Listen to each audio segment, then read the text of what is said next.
mengetahui bahwa nanti ujungnya ada penghakiman kekal, maka kita akan jauh lebih hati-hati dalam bertindak. Nggak ada orang yang takut sama Tuhan tapi nggak taat. Nggak mungkin ada orang yang taat sama Tuhan kalau nggak didasari kepada takut akan Tuhan. Kalau kita mau finish well, kita harus buat pilihan bahwa ya, aku mau hidup dengan penuh makna. Aku mau setiap hal yang aku kerjakan itu ada maknanya. Aku mau setiap apa yang aku kerjakan itu ada dampaknya.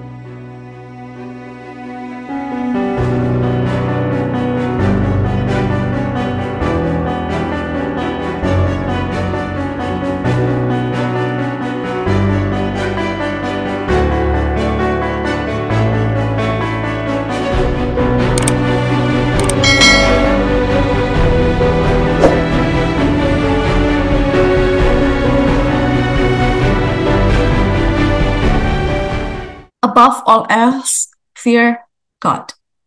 Di atas semuanya, takutlah akan Tuhan.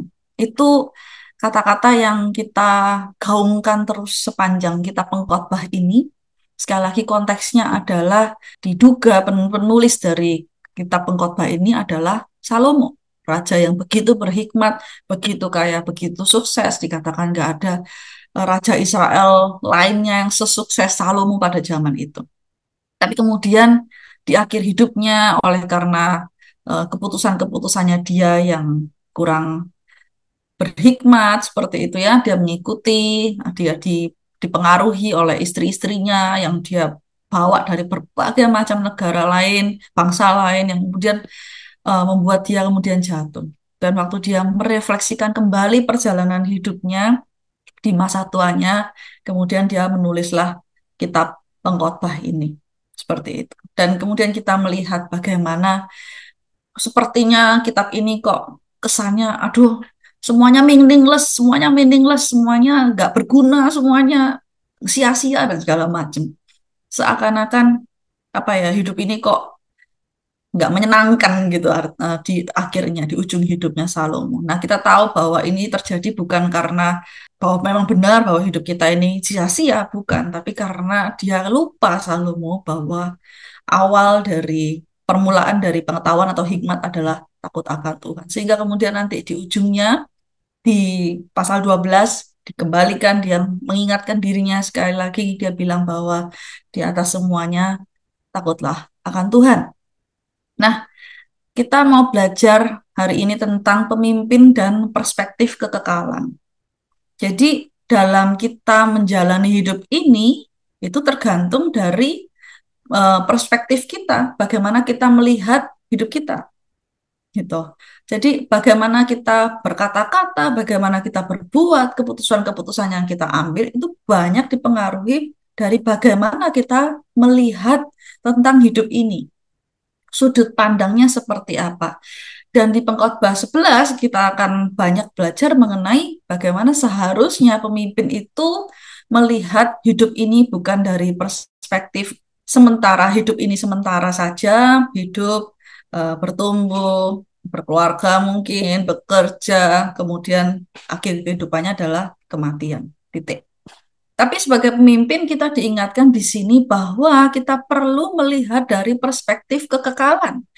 Terutama kita-kita ini yang sudah menerima Yesus sebagai Tuhan dan Juru Selamat, kita tahu hidup kita nggak berhenti sampai di kuburan. Tapi ada kelanjutannya di sana. Yang dijanjikan Tuhan adalah hidup yang kekal. Sehingga kita perlu memperluas wawasan kita, memperluas perspektif kita, sudut pandang kita, bagaimana kita melihat kehidupan ini. Bukan dari kacamata hidup sampai umur 85 tahun kalau Tuhan kehendaki gitu. Tapi bagaimana kita bisa melihatnya sampai kepada kekekalan. Bagaimana cara melihatnya? Yang pertama, kita perlu mengarahkan pandangan mata kita itu kepada penghakiman kekal.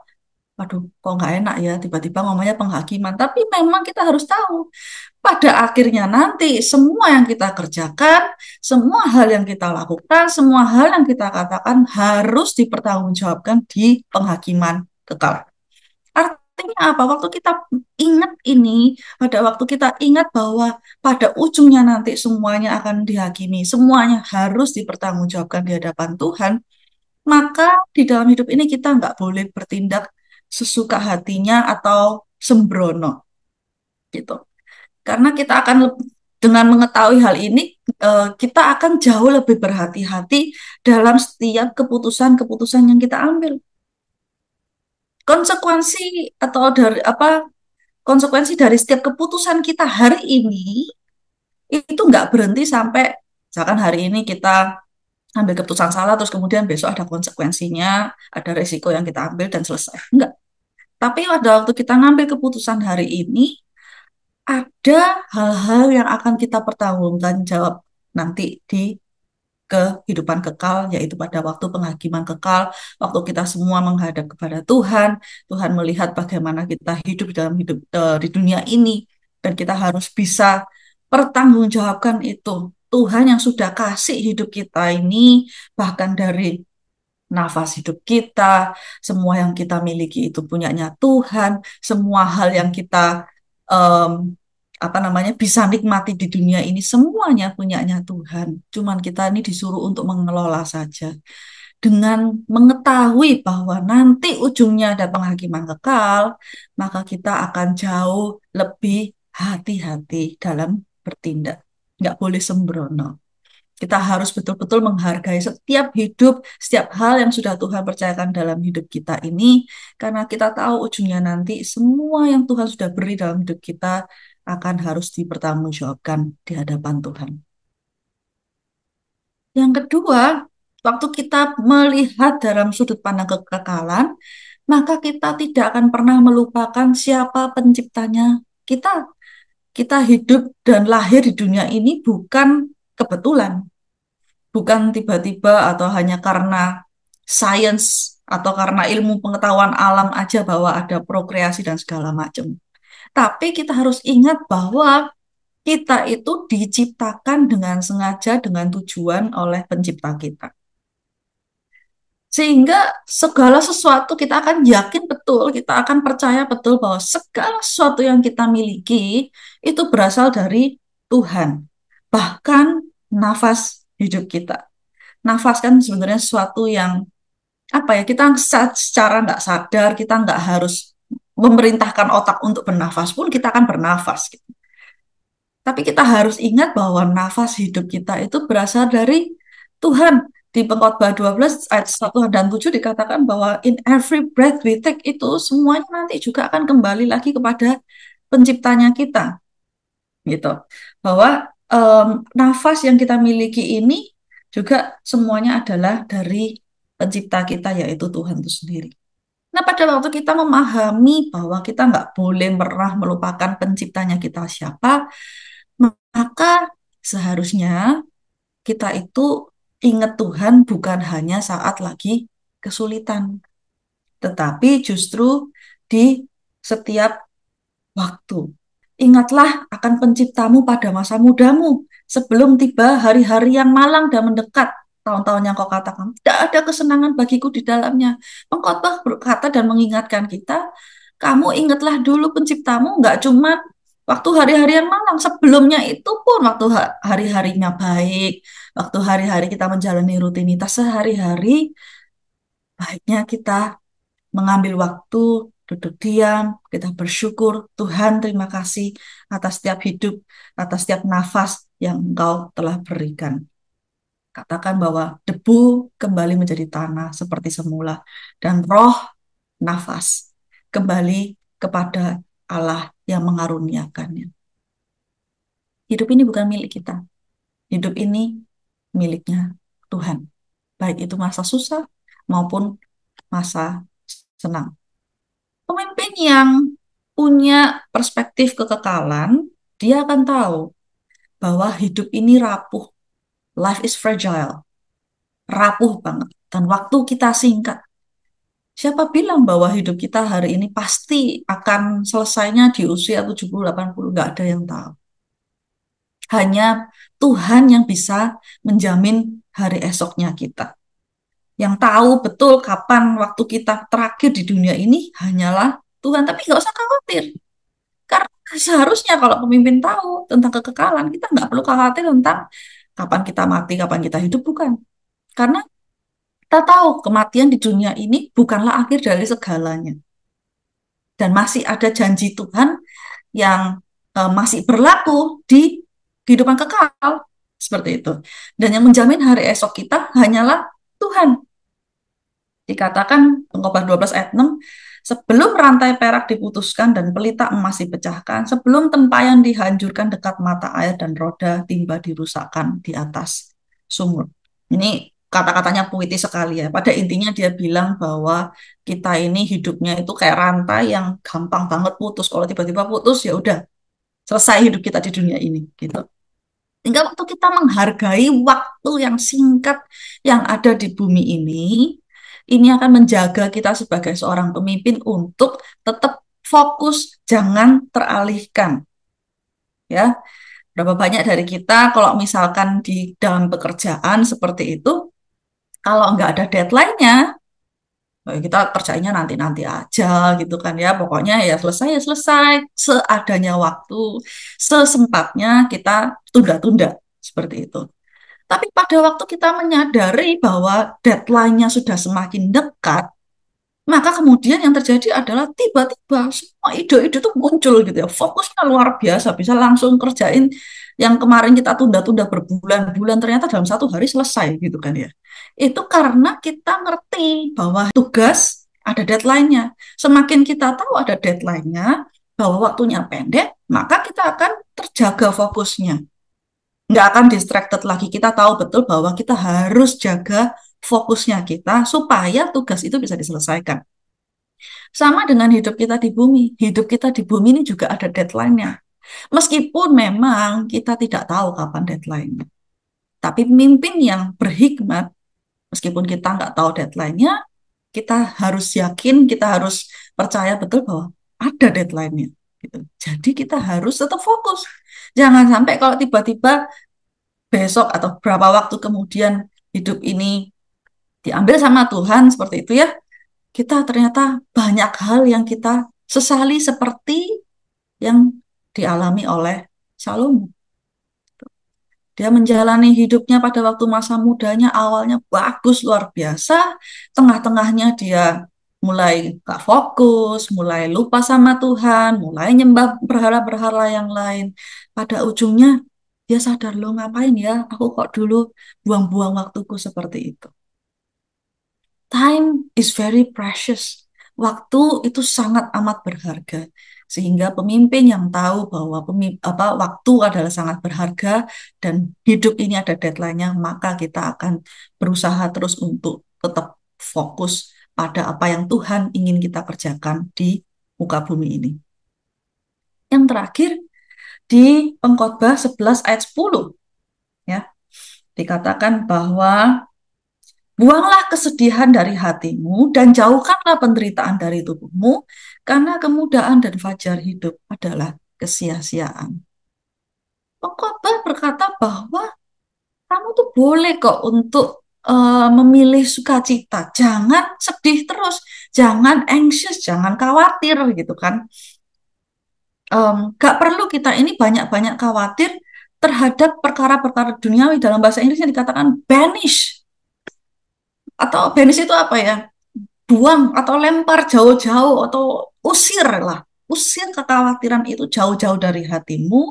Semua hal-hal yang membuat kamu tuh merasa lelah, merasa kamu ini banyak permasalahan dan segala macam. Karena apa? Hidup kita yang di dunia cuma sementara. Ngapain kita mikirin sesuatu yang cuma sementara? Khawatir tentang yang sementara doang. Gitu. Tapi kita perlu betul-betul untuk kejar panggilan yang kekal dalam Tuhan. Kita mau memilih sukacita yang penuh di dalam Tuhan dan kita mengetahui, oh ternyata masalah ini sebenarnya cuma sementara kok. Masalah kita pun di bumi ini pasti ada deadline-nya, bukan cuma hidup kita. Masalah-masalah yang kita hadapi di bumi ini nggak akan sebanding dengan sukacita yang akan kita alami di kekekalan. Nah, waktu kita ngerti hal ini bahwa kita ada sukacita dalam kekekalan, harusnya sukacita ini juga yang akan menjadi fondasi dasar yang baik pada waktu kita menjalani hidup kita di muka bumi ini.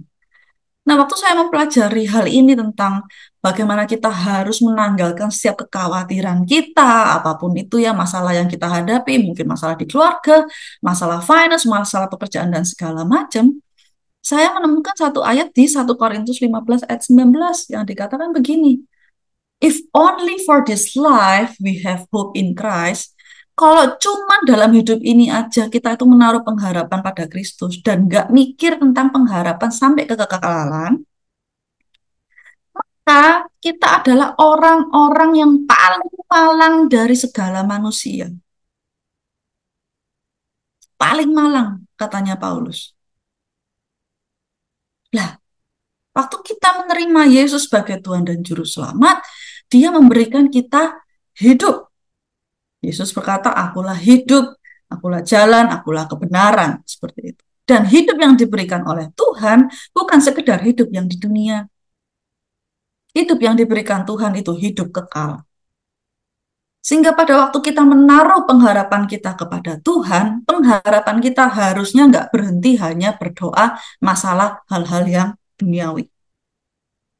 Kalau kita cuma berharap berdoa, Tuhan cukupkan hari ini Tuhan, besok tolong selesaikan masalahku dan segala macam. Tapi kemudian kita lupa bahwa ada pengharapan akan hidup yang kekal. Maka kata Paulus, sayang banget, sia-sia sekali. Tuhan udah ngasih kita pengharapan sampai kehidupan kekal, tapi kita cuma taruh pengharapan kita hanya untuk sesuatu yang sementara. Jadi pada waktu kita melihat hal ini, melihat bahwa iya ya, ternyata hidup ini nggak cuma sampai besok makan apa, besok kerja apa, dan segala macam. Kita akan mulai berpikir bagaimana kita harusnya bisa investasi, pergunakan waktu kita sebaik-baiknya di bumi ini, supaya dampaknya itu kekal. Gitu. Pengharapan kita nggak cuma di sini, tapi pengharapannya juga pengharapan kekal. Sukacita nggak cuma sukacita di hari ini, tapi sukacita kekal.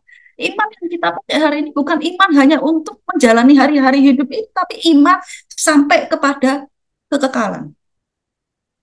Dengan demikian, kita akan betul-betul mengalami sukacita yang penuh, mengalami kehidupan kekristenan itu yang penuh gitu. Karena Tuhan tuh offernya bukan cuma promosi tentang hidup dan pengharapan di dunia ini, tapi sampai kepada kekekalan.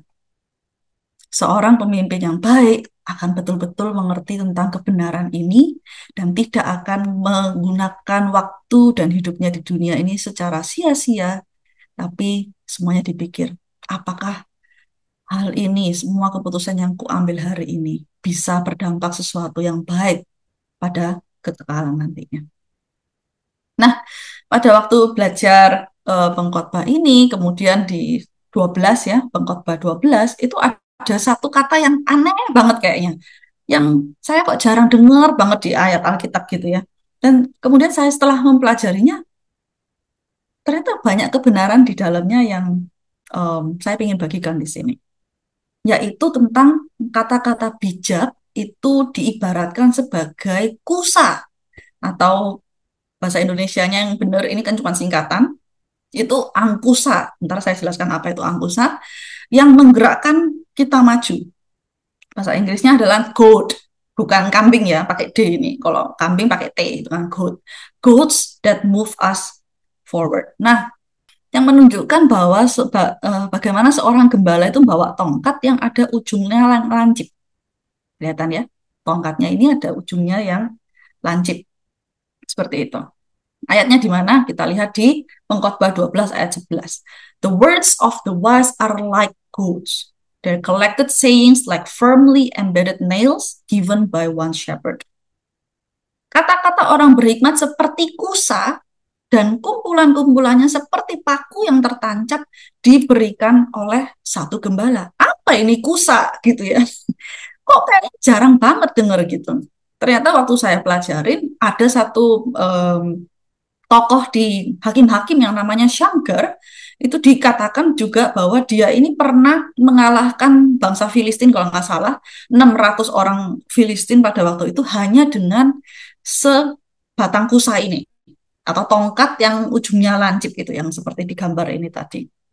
Ya, tongkat ini itu biasanya digunakan oleh peternak, gitu ya. Oleh peternak digunakan untuk apa sih tujuannya? Terutama untuk lembu atau domba atau gajah, gitu ya. Kata kusa yang dipakai di Indonesia itu tongkat yang untuk musuk gajah, gitu. Jadi mungkin nggak ada translation yang lebih tepat di bahasa Indonesia, gitu. Tujuannya apa sih peternak itu menggunakan tongkat yang tajam ini? Tujuannya adalah untuk mendorong, untuk memprovokasi, untuk menstimulasi binatang itu untuk ayo jalan gitu. Ayo jangan berlambat-lambat. Ayo pindah tempat gitu. Jadi ditusuk sakit gitu ya. Kaget di apa lembunya atau kudanya atau apa kemudian dia langsung cepat-cepat cepat ayo lari lari lari gitu ya. Gitu kira-kira. Terjemahan sederhananya di Indonesia yang kan akan lebih jelas. Misalnya adalah ajaran orang-orang bijak bagaikan tongkat seorang gembala yang dipakai untuk membimbing dan mengarahkan domba-dombanya. Biarlah setiap pepatah yang aku berikan sebagai penasihat dan gembala tertanam dalam pikiran setiap pelajar dan mengarahkan mereka untuk hidup benar. Paulus pun pernah bersaksi dalam salah satu kesaksiannya dia bagaimana Tuhan ketemu dia dan membutakan dia pada waktu itu. Ada perkataannya Tuhan yang bilang, kamu ini kenapa Paulus, Saulus ya waktu itu, kamu ini kenapa Saulus? Kok kamu ini seperti lembu yang ditusuk malah nendang balik tuannya, gitu. Jadi waktu Saulus mempersekusi ya, dia menganiaya orang-orang Kristen pada zaman itu, dia mengalami pengalaman yang spiritual sama Tuhan. Tuhan bilang sama dia, kamu ini kayak lembu yang udah aku dorong, udah aku tusuk pakai goad ini tadi atau busa ini tadi, kamu malah nendang balik gitu. Jadi tongkat ini tujuannya sekali lagi adalah untuk mendorong kita, untuk memprovokasi kita dan menstimulasi kita. Apa yang kita bisa pelajari dari hal ini? Gitu ya. Dikatakan sekali lagi bahwa ajaran orang bijak itu diumpamakan seperti tongkat yang nancep ini tadi. Sakit. Pernah ditegur? Pasti pernah. Teguran itu enak enggak? Enggak, sakit.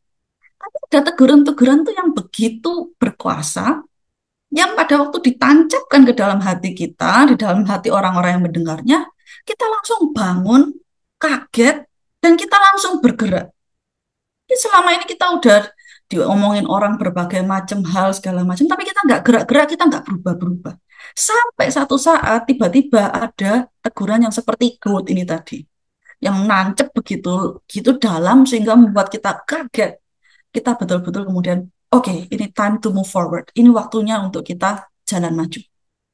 Nah, yang kita bisa pelajari dari sini adalah begini, bukan berarti kemudian kita sebagai orang, sebagai pemimpin, kemudian kita pokoknya asal aja ngasih teguran-teguran yang menyakitkan gitu ya. Jadi, ini bukan masalah untuk menyakitkan dan kemudian melukai ternaknya atau orang-orang yang kita pimpin seperti itu. Kita harus yakin betul bahwa tujuannya kita menancapkan paku ini adalah untuk mengajarkan kebenaran kepada orang-orang, bukan untuk kita melampiaskan emosi, kita melampiaskan marah, terus kita asal aja kita sakitin orang, bukan itu. Tapi memang ini sengaja ditancapkan dengan satu tujuan yang spesifik, yaitu untuk mengajarkan kebenaran kepada orang-orang yang kita pimpin.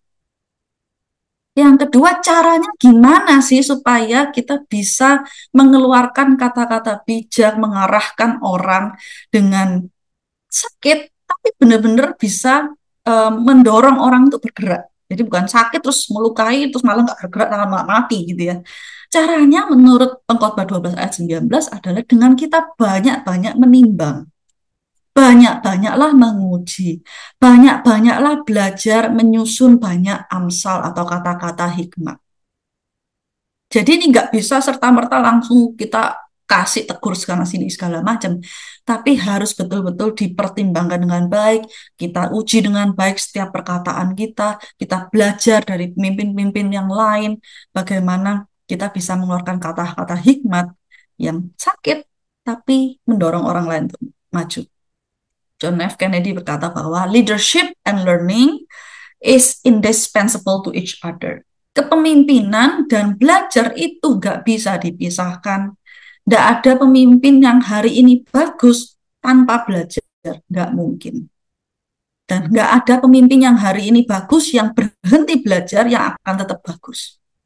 So we need to keep on learning. Kita harus terus belajar, mengumpulkan banyak perbendaharaan, mempelajari firman, kebenaran, dan semuanya itu yang baik, sehingga setiap kata yang kita keluarkan itu bisa jadi tongkat yang menggerakkan orang lain.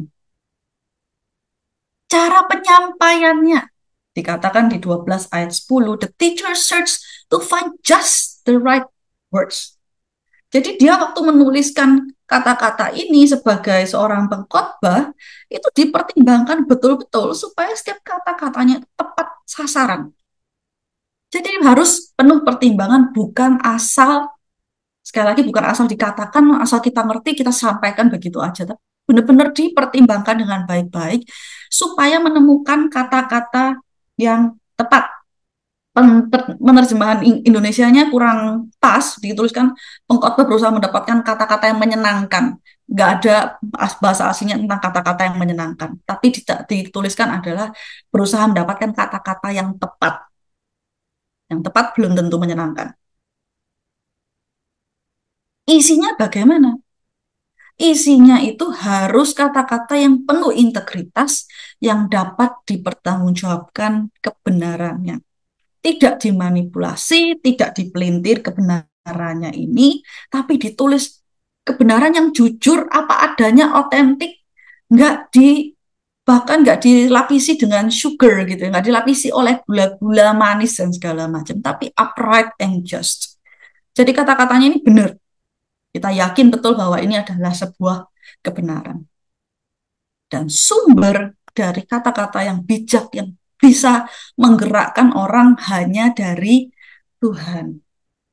Jadi bukan dari hikmat manusia, bukan dari pengalaman hidup kita, tapi ini adalah kata-kata yang diilhami dan diinspirasi oleh Tuhan itu sendiri. Pernahkah kita mengalami teguran atau um, um, guidance atau arahan petunjuk yang kita mungkin dapat dari orang lain atau dari firman Tuhan yang kita langsung, wow, aku tahu ini Tuhan berbicara saat ini juga pada waktu kata-kata itu ditujukan kepadaku. Kata-kata orang berhikmat diberikan oleh satu gembala dan kita tahu bahwa gembala kita yang agung adalah Yesus. Jadi seorang pemimpin kita butuh kata-kata hikmat yang bisa menggerakkan orang. Tujuannya pemimpin ya menggerakkan orang, menolong orang menjadi lebih baik, menolong orang keluar dari kesulitannya dia dalam menghadapi hidup. Kita kepingin mereka bisa bergerak maju seperti itu. Dan kita perlu kata-kata hikmat ini. Dan pada waktu kita mengeluarkan kata-kata hikmat ini, semuanya harus berasal dan diinspirasi oleh Tuhan itu sendiri atau Gembala Agung kita. Menarik ya? Nah, kemudian sekali lagi kita diingatkan mengenai di atas segalanya, above all else, fear God. Di atas segalanya itu, semua yang kita pelajari di bumi ini, takutlah akan Tuhan. Apa sih artinya fear God? Dikatakan di 12 ayat 13-14, akhir kata dari segala yang didengar ialah takutlah akan Allah dan berpeganglah pada perintah-perintahnya. Fear God dan obedience atau ketaatan itu nggak bisa dipisahkan. Nggak ada orang yang taat sama Tuhan, nggak ada orang yang takut sama Tuhan tapi nggak taat. Nggak mungkin ada orang yang taat sama Tuhan kalau nggak didasari kepada takut akan Tuhan. Nah, kita belajar di sini, Amsal ditulis pada waktu masa kejayaannya Salomo dapat hikmat dari Tuhan. Dia berkata, takut akan Tuhan adalah permulaan pengetahuan. Kita mulainya dengan hikmat. Kemudian pengkhotbah di akhir ngomong, akhir kata dari segala yang didengar ialah takutlah akan Allah. Jadi apa yang kita pelajari? Fear of God is the beginning of wisdom as well as the end of wisdom. Takut akan Tuhan itu awal dari hikmat dan juga akhir dari hikmat. Artinya, takut akan Tuhan itu membuat kita jadi lebih berhikmat, melahirkan hikmat. Dan pada waktu kita dapatkan hikmat yang sejati, itu akan selalu bawa kita kembali kepada rasa takut akan Tuhan. Hikmat yang sesungguhnya dari apa namanya dari Tuhan itu nggak akan pernah membawa kita itu semakin jauh dari Tuhan, semakin kita bangga dengan hikmatnya kita sendiri, kita merasa mampu dan segala macam. Tapi hikmat yang sejati yang kita temukan dalam takut akan Tuhan akan membawa kita kembali, iya ya, aku harus takut akan Tuhan. Dan hidup kita sebagai manusia itu nggak bisa lengkap kalau kita nggak takut akan Tuhan dan berpegang kepada perintahnya. The whole meaning of life. Dikatakan kalau bahasa Inggrisnya the duty of all mankind. Ini tugas manusia. Tapi di terjemahan aslinya bukan tugas. Ini bukan PR atau sesuatu yang harus kita kerjakan. Tapi yang terjemahan yang lebih tepat adalah berkata, inilah hidup itu sendiri. Inilah arti dari hidup seseorang manusia, yaitu untuk takut akan Tuhan. Itulah kenapa banyak orang yang mungkin sukses, mungkin berhasil hidupnya dan segala macam, tapi kalau dia nggak pernah takut akan Tuhan, dia akan selalu merasa ada sesuatu yang kurang dalam hidupnya dia. Jadi takut akan Tuhan ini bukan kewajiban. Memang ada satu ruang yang kosong yang nggak akan bisa dipenuhi oleh apapun juga yang kita bisa capai di dalam dunia ini kalau kita nggak takut akan Tuhan. Kemudian kita belajar di pengkhotbah, kita selalu bilang semuanya sia-sia, gitu ya. Enggak, semuanya itu enggak sia-sia. Karena dikatakan bahwa karena Allah akan membawa setiap perbuatan kita ke pengadilan yang berlaku atas segala sesuatu yang tersembunyi, entah itu baik atau itu jahat. Yang kita lakukan di bumi ini enggak ada yang sia-sia. Tapi kita tahu betul bahwa apa yang kita lakukan di bumi ini itu very important, sangat amat penting, dan semua yang kita lakukan ini akan dipertanggungjawabkan di hadapan Tuhan.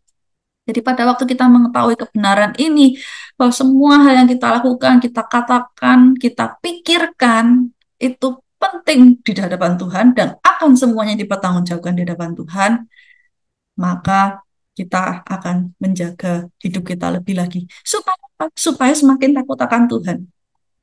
Nah, pada waktu saya pelajari hal-hal ini gitu ya, sempat ada muncullah gitu di search-nya gitu 17 alasan untuk takut akan Tuhan. Ya, ini nggak lengkap, tapi ini cukup banyak menjadi alasan untuk kenapa kita itu harus takut akan Tuhan. Karena banyak sekali ayat-ayat di dalam Alkitab yang menunjukkan kenapa dan alasannya kenapa kita harus takut akan Tuhan, bagaimana kemudian kita akan mendapatkan berkat-berkat dari takut akan Tuhan gitu ya.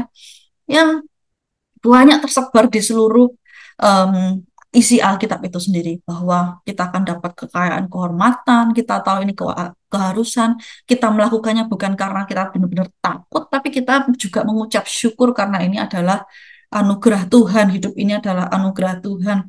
Semakin kita takut akan Tuhan, kita semakin dapat hikmat dan pengertian. Kemudian di ujungnya di Wahyu juga ini adalah upah sangkakala dan macam-macam sekali yang Tuhan jelaskan berkali-kali kepada umat manusia bahwa di atas segalanya takutlah akan Tuhan. Kita kepingin kembali lagi mengingatkan tentang tadi tongkat yang nusuk tadi itu ya. Kata-kata bijak yang menusuk hati kita, mendorong kita untuk berubah atau melangkah. Pada waktu kita dengar ini dari orang lain atau kebenaran apapun yang pernah kita alami dalam hidup ini, kita langsung ngeh, sakit gak? Sakit. Jadi ini harus suatu kebenaran, teguran yang sakit sekali, tapi betul-betul terasa nyata bahwa ini Tuhan yang ngomong, dan benar-benar kemudian mendorong kita untuk berubah dan melangkah. Jadi pertanyaannya adalah, kapan sih terakhir kali firman Tuhan, teguran seseorang, atau kebenaran yang kamu dengar terasa seperti goad itu tadi? Tongkat yang ada ujung besinya yang lancip itu menusuk hati kita, yang mendorong kita untuk berubah atau melangkah.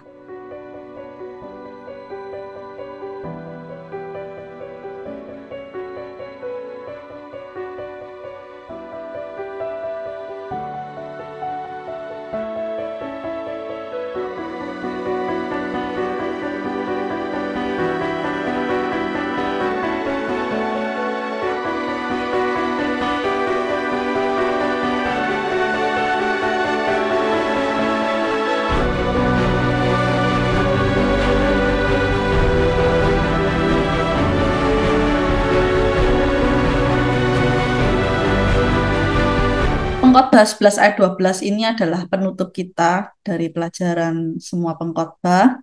Minggu depan kita akan belajar dari kitab yang baru. Sehingga saya hari ini merangkum sedikit apa saja yang sudah kita pelajari. Kalau kita pelajarin kitab pengkhotbah ini, apa-apa saja sih yang harus kita ingat betul-betul. Pengkhotbah ini benar-benar mengingatkan saya sebagai apa tentang bagaimana kita mengakhiri pertandingan dengan baik. Ya, kita tahu ceritanya bahwa ini adalah Salomo atau seorang guru atau seorang pengkhotbah yang nulis ini semua di akhir dalam hidupnya dia.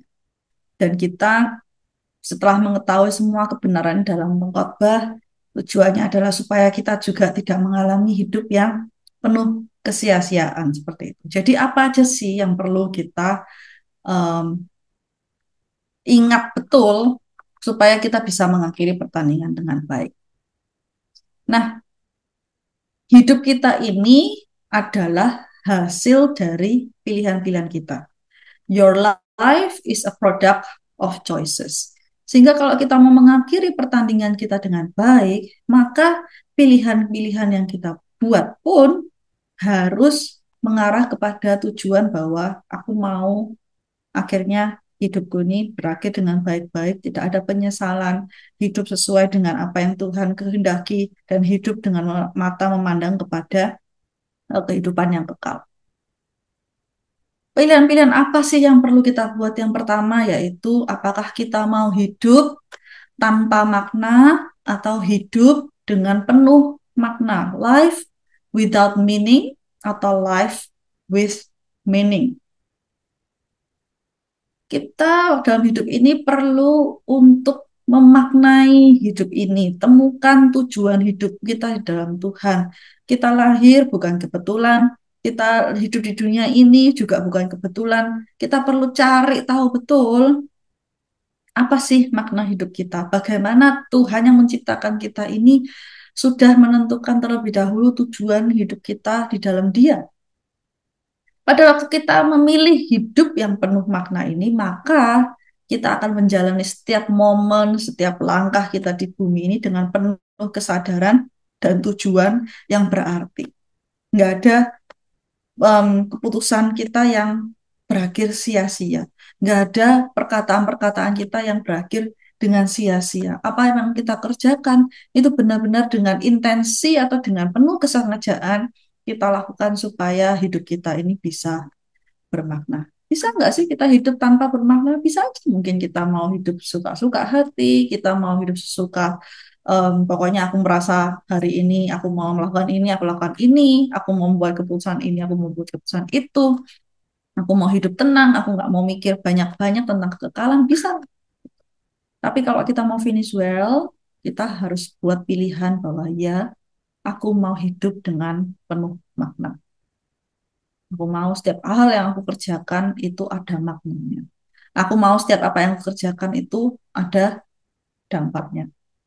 Yang kedua, kita banyak mendengar tentang apa yang di bawah matahari gitu ya. Semuanya sia-sia. Gitu. Ya, kita kemudian belajar. Ya, siapa suruh ngelihatnya di bawah matahari terus gitu kan ya. Kalau kita mau finish well, kita nggak mau hidup kita sia-sia, maka fokus kita harusnya bukan pada apa yang di bawah matahari, tapi fokus kita adalah yang di atas matahari itu sendiri, atau kekekalan, atau hal-hal yang bukan duniawi. Pikirkanlah perkara-perkara yang di atas, katanya Paulus gitu ya. Set your heart and mind, jadi arahkan hati dan pikiran kita kepada Tuhan. Perkara-perkara yang nilainya itu kekal, bukan yang sementara yang ada di bumi ini. Kalau kita hanya memikirkan hal-hal yang di bumi, kita hanya mikirin hari ini makan apa, besok makan apa, kapan aku bahagia, kapan aku dapat ini, itu, dan segala macam, maka sia-sia hidupnya. Pertandingan kita pun nggak akan kita akhirin dengan baik, meskipun awalnya kita mungkin sudah mengawalinya dengan baik. Kita harus arahkan hati kita dan pikiran kita kepada Tuhan. Ingat pada waktu ada apa penabur yang menanamkan di beberapa tanah itu, salah satu hal yang membuat benih tumbuh Tapi kemudian layu adalah waktu terhimpit oleh semak duri, mulai khawatir akan apapun juga yang ada di bawah matahari. Mulai ada kekhawatiran dan segala macam. Awalnya tumbuh, tapi tiba-tiba dia gugur, dia tidak mengakhiri pertandingannya dengan baik. Nah, terus kemudian pengkhotbah juga bilang gitu, kamu mau enjoy your life, kamu mau menikmati hidupmu. Nah, kamu bisa menikmati hal-hal yang duniawi di dalam bumi ini, atau kamu mau menemukan kepuasan, sukacita dalam hal-hal yang kekal, ya. Kalau kita terus-terusan fokus kepada hal-hal yang duniawi, yang sifatnya sementara dan segala macam, maka kemudian kita nggak bisa mengakhiri pertandingan kita dengan baik. Di ujungnya kita akan lihat semua pengakuan orang, semua pencapaian-pencapaian hidup gitu ya. Pengkhotbah aja bilang, aku udah tulis banyak-banyak buku dan segala macam, kok sia-sia? Ya karena dia cuma ngejar achievement atau penghargaan atau pencapaian di dalam bumi ini. Tapi kalau kita mau finish well, kita mau mengakhiri pertandingan kita dengan baik, maka kita perlu menemukan sukacita kita dalam hal-hal yang kekal. Caranya gimana? Carilah kesempatan-kesempatan untuk memberi dampak-dampak rohani kepada orang-orang di sekitar kita yang hasilnya bisa dampaknya kekal. Saya beberapa hari ini merenungkan gitu. Dulu saya sebelum masuk ke dalam pelayanan full time, saya adalah seorang guru. Saya bekerja keras, saya memberi yang terbaik, dikasih promosi gitu ya. Anak-anaknya saya senang gitu kan. Kemudian saya kasih banyak tentang karakter dan segala macam. Tapi kemudian saya bertanya-tanya dalam hati, cukup gak ya saya cuman jadi seorang guru yang baik? Apakah dampak yang saya berikan kepada murid-murid saya ini bisa kekal atau enggak?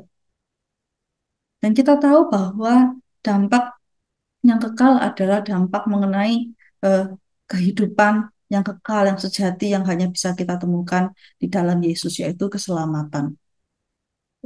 Maka waktu kita mau invest hidup kita, kita mau apa namanya em, berdampak dalam hidup ini, kita mikir dampaknya jangan yang sementara, dampaknya harus yang kekal. Pada waktu kita tahu ada anak-anak yang diselamatkan, pada waktu kita tahu ada orang-orang yang hidupnya mengalami perubahan hidup oleh karena mungkin perkataan kita, perbuatan kita pada mereka, kita tahu itu jadi satu sukacita yang luar biasa yang kita nggak bisa temui dari sekedar pencapaian-pencapaian sementara di dunia ini. Yang keempat, tadi kita belajar di awal bagaimana kita itu perlu hidup bukan dengan perspektif fana atau sampai kematian saja selesai, tapi kita hidup dengan perspektif kekal. Akan ada banyak sekali hal-hal di dunia ini yang akan mencoba untuk mengalihkan fokus kita secara sementara supaya kita itu nggak lagi fokus pada kekekalan atau pada tujuan utama hidup kita. Kita dibuat sibuk, kita dibuat khawatir, kita dibuat memikirkan perkara-perkara yang ada di dunia ini, mungkin dengan berita-berita, dengan cerita kisah apapun yang terjadi di dunia ini, kemudian yang apa membuat kita mulai mikir-mikir hal-hal yang sementara yang mendistraksi kita, mengalihkan pandangan kita kepada, sebenarnya hidup kita ini nggak berhenti di sini loh. Hidup kita ini sebenarnya nanti akan ada ujungnya di pada kekekalan. Dan yang terakhir, apakah kita mau hidup dengan penuh penyesalan, seperti apa yang pengkhotbah bilang berkali-kali semuanya sia-sia, dia menyesal dan begitu macam em, hal-hal yang buat kayaknya bikin down gitu ya kalau kita membaca khotbah ini, atau kita mau hidup tanpa penyesalan. Bagaimana caranya kita bisa hidup tanpa penyesalan? Yaitu kita perhatikan betul-betul setiap pilihan-pilihan yang kita ambil hari ini bukan hanya untuk menyenangkan diri kita secara sementara atau short term, tapi karena kita betul-betul mempertimbangkan hasilnya di kemudian hari dan juga di dalam kekekalan. Penyesalan itu bisa datang dari hal-hal yang kita lakukan ataupun juga dari hal-hal yang kita nggak lakukan. Jangan sampai kita hidup dalam penyesalan. Ceritanya Salomo memang berakhir tragis seperti itu. Nah, waktu saya membaca semua kembali pengkhotbah, merenungkan kembali, eh, saya ketemu atau diingatkan oleh Tuhan tentang cerita seorang pemuda, ya, yang hidup di tahun 1900-an gitu ya. Jadi 1913 itu usianya dia meninggal. Jadi mungkin sebelumnya itu dia sudah lahir. Orang ini namanya Will. Dia ini adalah anak yang lahir dari keluarga yang kaya, keluarganya terpandang di kota Chicago. Pada waktu dia lulus dari SMA, orang tuanya mengirim dia untuk pergi berlayar keliling dunia. Jadi memang orang kaya, gitu, anak orang kaya, hidupnya enak, gitu ya. Kemudian dia travel, dia berjalan menuju Eropa, kemudian dia melihat Timur Tengah, dia melihat Asia seperti itu ya, dan kemudian dia menemukan banyak orang di sana, gitu, yang nggak punya gereja ataupun nggak pernah mendengar Injil. Sehingga kemudian dia punya hati yang begitu rupa untuk orang-orang yang belum mengenal Injil ini, dan dia memutuskan waktu dia kembali pulang ke Amerika, dia bilang kepada orang tuanya, saya mau berikan hidup saya sepenuhnya untuk ladang misi. Semua orang kaget, teman-temannya kaget, keluarganya kaget, kamu ini buang-buang hidupmu aja kalau kamu hidup hanya sebagai seorang misionari. Malam itu dia tulis di dalam Alkitabnya, no reserve. Nggak ada yang aku simpan, semuanya aku berikan kepada Tuhan. Kemudian dia masuk ke dalam universitas di Yale, kemudian dia berikan betul-betul hatinya kepada Tuhan, dan kemudian dia bikin kegerakan di anak-anak muda itu. Dia berkata, banyak orang yang menyaksikan bahwa dia selalu bilang, say no to self and say yes to Jesus every time. Katakan tidak kepada diri sendiri dan selalu senantiasa katakan yes kepada Yesus. Oleh karena dia begitu rupa memberikan hidupnya kepada Tuhan, dia mulai kegerakan doa pagi, belajar bersama Bible study dari 150 anak yang datang tiap minggunya, kemudian pada waktu dia lulus dari universitas sampai kegerakannya ini menjadi lebih besar sampai 1.300 anak ikut di dalam pergerakan Bible study ini. Di situ dia juga bikin organisasi yang menolong orang-orang janda miskin, anak yatim piatu, orang-orang yang kecanduan di daerah dekat Yale University itu. Kemudian setelah dia lulus, orang-orang senang sekali melihat dia, tapi dia tetap aja adalah anak yang hidup dengan sederhana, nggak bawa mobil, dan kemudian semua harta yang dia miliki dia berikan kepada tugas misi. Sambil dia berjalan melayani teman-teman di sekolahnya, Tuhan kasih hati untuk dia bisa melayani umat Muslim Kansu yang ada di Cina pada waktu itu. Pada waktu lulus, dia ditawarin berbagai macam pekerjaan, ditawari untuk melanjutkan usaha orang tuanya, tapi dia singkirkan itu semuanya. Kemudian semua orang bilang, kamu bodoh sekali, kenapa kamu nggak ambil semua pertawaran-tawaran ini? Kemudian dia pulang, dia tulis di dalam Alkitabnya, no retreats, nggak ada jalan mundur, nggak ada jalan kembali. Aku sudah memutuskan ikut Yesus, sekali ikut Yesus, aku akan ikut Yesus. Kemudian setelah dia lulus, dia kemudian raise fund, dia dapat dana segala macam, dia memberikan hidupnya betul-betul sebagai misionari di Cina. Sebelum ke sana, sebelum ke China, dia berhenti dulu di Egypt, di Mesir, untuk belajar bahasa Arab supaya bisa kemudian mengerti akan bagaimana Chinese Muslim itu berbicara. Tragis hidupnya di Mesir, dia kena penyakit yang sangat langka sekali, dan beberapa minggu kemudian setelah dia um, sampai di Mesir, dia meninggal dunia di ruang rumah sakit itu. Orang-orang yang tahu hidupnya, bagaimana dia sudah berdampak di Amerika, di Yale University, segala macam, bingung semua loh. Ini kan bukannya orang yang sudah berikan hidupnya mati-matian buat Tuhan. Kenapa kok hasilnya seperti ini? Kenapa kok orang yang muda yang cemerlang seperti ini bisa buang hidupnya sia-sia gitu ya. Katanya dipanggil Tuhan ke Cina, kok nggak sampai Cina kok sudah dipanggil Tuhan. Pada waktu kemudian teman-temannya semua ringkesin gitu ya barang-barangnya dia di Mesir. Mereka temukan Alkitabnya anak ini, dia tambahkan tulisan di terakhirnya, no regrets, tanpa penyesalan. Bagi manusia mungkin apa yang dia kerjakan itu sia-sia. Tapi bagi Tuhan gak ada yang sia-sia.